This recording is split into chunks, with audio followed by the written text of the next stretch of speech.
अगर आप इसको पीटीआई के पॉइंट ऑफ व्यू से देखें तो इस वक्त पीटीआई के पास जो स्ट्रेंथ है वो पंजाब की हुकूमत है और केपीके की हुकूमत है। इसके बारे में बहुत सारे इल्ज़ामात लगाती रही है इत्तेहादी हुकूमत के, जी उनके वसाइल इस्तेमाल करते हैं, मुकम्मल उनके जो लॉ एनफोर्सर्स हैं उनको इस्तेमाल करते हैं, हेलीकॉप्टर इस्तेमाल करते हैं और पता नहीं क्या क्या, ये सारा कुछ जो है पंजाब की हुकूमत उनकी प्रोटेक्शन के लिए 600 बंदा उन्होंने लगा दिया है। वहाँ पर एक ट्रिपल सिक्योरिटी हिसार बन रहा है, उनके घर पर बन रहा है, क्या बन गया है। तो ये सारी चीज़ें जो हैं ये यकसर माइनस हो जाएंगी। जो पंजाब हुकूमत की प्रोटेक्शन हासिल है, खान साहब के ऊपर बहुत सारे केसेस हैं, एक दो दफ़ा पहले हुकूमत ने कोशिश की उनको गिरफ्तार करने की, आपको याद है बनी गला में भी पैनिक क्रिएट हुआ था, वहाँ लोग पहुँच गए थे, फिर दोबारा एक दफ़ा पुलिस गई और ये ख़तरा मौजूद है कि हुकूमत उनको किसी न किसी मुकदमे में गिरफ्तार ज़रूर करेगी। कल भी हमने अपने प्रोग्राम में कहा था कि FIA ने एक समन जो है उसकी तामील करवाई है कि वो वहाँ हाज़िर हों, अगर वो ना गए तो ज़ाहिर है गिरफ्तारी के वारंट जारी होंगे। तो ये सारा कुछ जो है ये माइनस में चला जाएगा जो ही वहाँ से दोनों असम्बलियों को तोड़ने का ऐलान होता है। दूसरी तरफ ये है कि जरदारी साहब, जिसके बारे में हमने बात करनी थी लेकिन वो पेंडिंग हो गई, वो ये वाज़ेह तौर पे ऐलान कर चुके हैं कि अगर खान साहब ये असम्बलियाँ तोड़ेंगे तो यहाँ हम वोट ऑफ नो कॉन्फिडेंस लाएंगे। सही है। लतीफ़ खोसा का एक बहुत अच्छा इंटरप्रिटेटिव स्टेटमेंट था आज, उन्होंने कहा कि कोई बार नहीं है, कोई पाबंदी नहीं है कि वोट ऑफ नो कॉन्फिडेंस जो है वो मूव नहीं हो सकता। अगर इस सूरत हाल को आप देखें तो ये सूट करती है हुकूमत को कि वो असम्बलियाँ तोड़ें और वहाँ पर वोट ऑफ नो कॉन्फिडेंस ला के एक अजीबो गरीब किस्म का पॉलिटिकल मैसअप, जिसको घड़मासा कहते हैं पंजाबी ज़बान में, वो जो है आ जाएगा। ना कोई काम होगा, ना कोई डेवलपमेंट होगी, ना कोई ढंग का कोई अमन होगा, एक अजीबो गरीब किस्म का माहौल होगा, टेंशन भी होगी, उसमें मारा मारी होगी, उसमें फसाद का ख़तरा है, उसमें लड़ाई झगड़े होंगे। आप पहले भी याद करें पंजाब असम्बली का जो मंजरनामा आपने देखा था, इसी तरह का मंजरनामा हमने केपीके की असम्बली में भी देखा था। अब ये कोई जमहूरियत का हुस्न तो नहीं है ना, ये तो जमहूरियत के ऊपर एक तरह का तौक है जो जिसको हर तरीके से नेगेटिवली लिया जाएगा।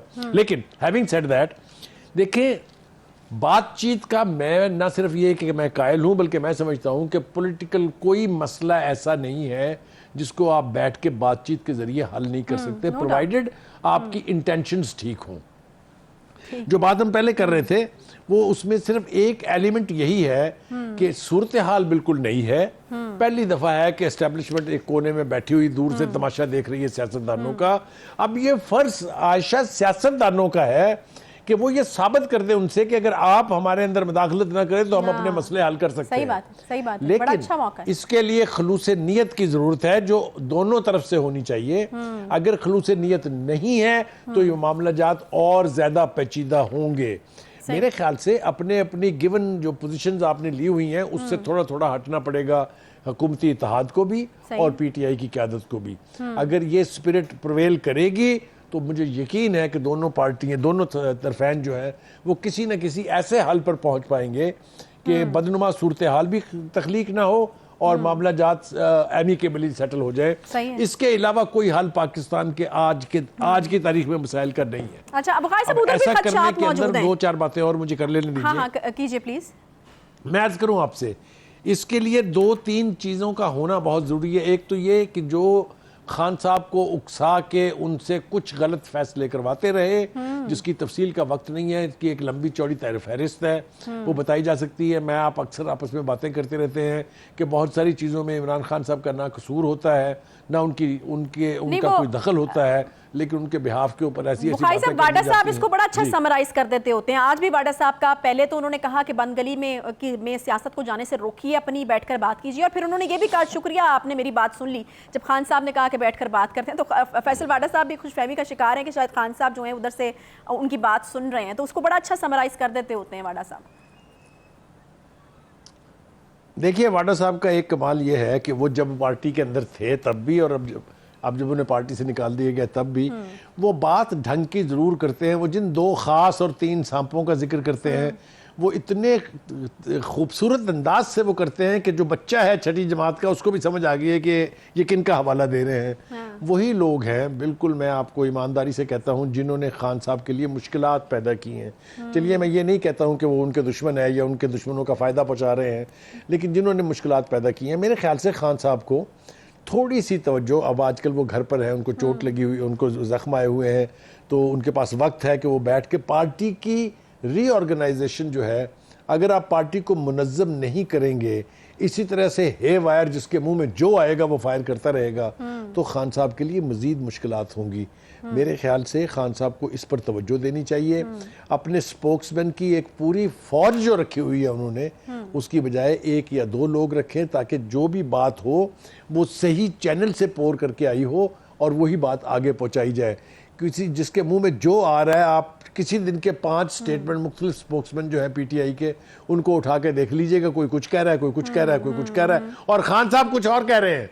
सही। आप फयाजुल हसन चौहान के बयानात देख लीजिए, आप शहबाज गिल के बयानात देख लीजिए, आप वो मिर्जा शहजाद अकबर साहब के बयानात, बेपनाह नाम है जो मैं ले सकता हूँ। सही। तो खान साहब को चाहिए कि वो ढंग का कोई एक पार्टी स्पोक्स पर्सन बनाए जो उनकी आवाज को पार्टी तक भी और दूसरे जो मुतल्लिका स्टेक होल्डर्स हैं उन तक पहुंचाए और पार्टी को रीऑर्गेनाइज करे। मेरे ख्याल से ये वक्त उनको दोबारा मिलने वाला नहीं है, क्योंकि अगर इलेक्शन का ऐलान हो जाएगा तो फिर बहुत हैक्टिक एक्टिविटी जो है वो शुरू हो जाएगी और आपको पार्टी के ऊपर गौर करने के लिए वक्त नहीं मिलेगा। अच्छा बुखारी साहब, अब हमने ये तो बात कर ली कि खान साहब अपने थे क्या सोच रहे हैं, उनकी तरफ से ऑफर भी आ गई, फिर दूसरी तरफ क्या सूट करता है उनके मुताबिक वो चीज़ें भी सामने आ जाएंगी। लेकिन अभी जो पार्लिमानी पार्टी का इजलास हुआ वहां पर कुछ खदशात भी सामने आए हैं। कुछ एमपीएस इस खदशे का इजहार करते हुए नजर आए कि व्हाट इफ अगर हम असम्बलियां जो हैं वो तोड़ दें, उसके बाद इलेक्शन ना हो, इलेक्शन कमीशन इलेक्शन ही ना कराए। फिर कुछ लोगों ने यह भी कहा कि खुदारा कुछ सब्र कर लीजिए, 2 महीने हमें और दे दीजिए, तरक्याती मंसूबे चल रहे हैं, हमने भी कुछ अवाम को जो है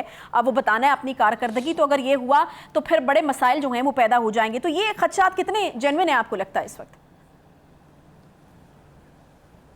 देखिए, ये इजहार इस किस्म का जो है वो केपीके की असम्बली के जो एमपीएस हैं उन्होंने भी किया है और बड़ा बाफ शगाफ लफ्ज़ों में कहा है उन्होंने, बिल्कुल कोई ढकी चुकी बात नहीं की है। उन्होंने कहा जी अरबों के प्रोजेक्ट ऐसे हैं जो इस वक्त आखिरी कंप्लीशन के मराहल में हैं, वो सारे के सारे बिल्कुल गुम जाएंगे। इसी तरीके से बहुत सारी अप्रूवल्स जो हैं वो हो चुकी हुई हैं, फंडिंग उसकी ट्रांसफ़र हो चुकी हुई है, उन्होंने लॉन्च होना है, ये सारा कुछ गड़बड़ हो जाएगा।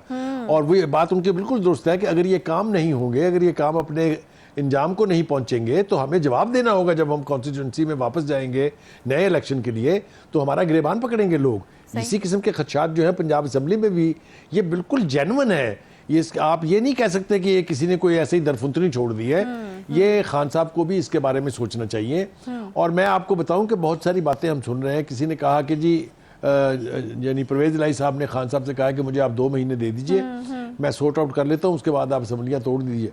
आप मुझे ये बताएं कि 2 महीने के बाद असम्बलियाँ तोड़ के आपको क्या मिलेगा? 2 महीने का मतलब ये है कि जनवरी और फरवरी इसमें निकल जाएंगे या दिसंबर और जनवरी इसमें निकल जाएंगे।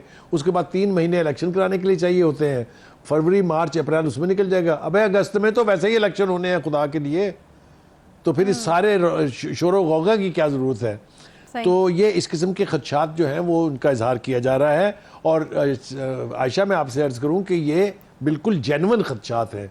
ये जो लोग पॉलिटिक्स के लोग हैं, वो लोग जो इलेक्ट्रल पॉलिटिक्स में हैं, उनको पता है कि इसका कितना बड़ा अजाब मचेगा अगर वो वापस जाएंगे कॉन्स्टिट्यूंसी में वोट मांगने के लिए। तो लोग पूछेंगे कि जी जरा हमें बताएं आपने हमारे लिए किया क्या है। तो वक्त का तकाजा ये है कि खान साहब जो जी ठीक है बुखारी साहब, खान साहब जो है वो रिव्यू करें, पूरी रिव्यू करें, बिल्कुल रिव्यू करना चाहिए भी, क्योंकि यकीनन एक जो सिचुएशन होती है उसकी कुछ ग्राउंड रियलिटीज भी होती हैं, देखना बहुत ज़्यादा ज़रूरी होता है। अब कुछ इस तरह भी लग रहा है कि शायद खान साहब ने जो हकीकी आज़ादी मार्च के एंड पे असम्बलियाँ तोड़ने वाली बात कर तो दी थी, लेकिन अब हम देख रहे हैं कि उसकी वजह से जो है वो कितना एक मेस क्रिएट हुआ है।